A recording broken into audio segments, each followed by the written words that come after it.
देख रहे हैं द हिंदू 24 न्यूज और मैं हूं आपके साथ साक्षी निर्वाण।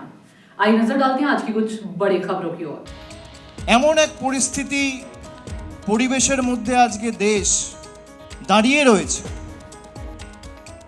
যেখানে দেশের স্বরাষ্ট্রমন্ত্রী তিনি বলছেন আম্বেদকরের নাম নেওয়া একটা ফ্যাশন হয়ে গেছে। কেউ যদি আম্বেদকর বলছে, স্বরাষ্ট্রমন্ত্রী অমিত শাহর গায়ে লাগছে।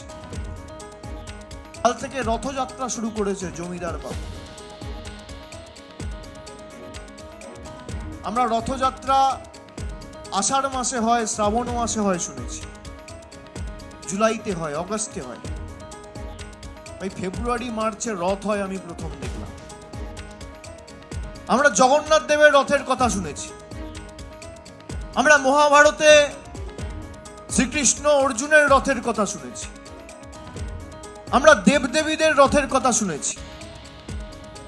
2 নম্বর চিটিংবাজদের রথের কথা শুনি, এই প্রথম শুনলাম।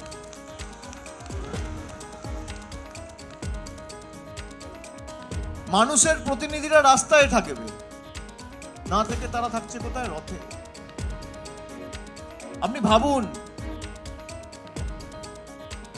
মানুষ যাদের নির্বাচিত করেছে তাদের পায়ে যদি মাটিতে না পড়ে, তারা যদি রথে বসে ভাষণবাজি করে আর নির্দেশিকা জারি করে আর নিদান দেয়, আর ক্ষমতায় না আসার পরে বিরোধী দলে থেকে রথে চড়ছে, তাহলে যদি ক্ষমতায় থাকতো এরা কিসে চড়তো?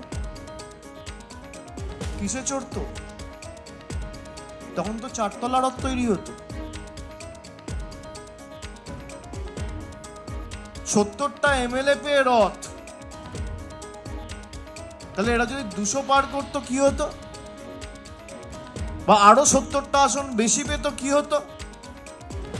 কে চিকেন প্যাটিস বিক্রি করবে আর কে ভেজ রোল বিক্রি করবে, বিজেপির নেতারা ঠিক করছে।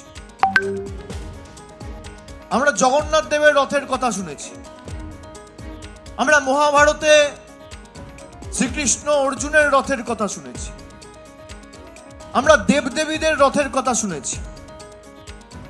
2 নম্বর চিটিংবাজদের রথের কথা শুনি, এই প্রথম শুনলাম। देखते रहिए द हिंदू 24 न्यूज।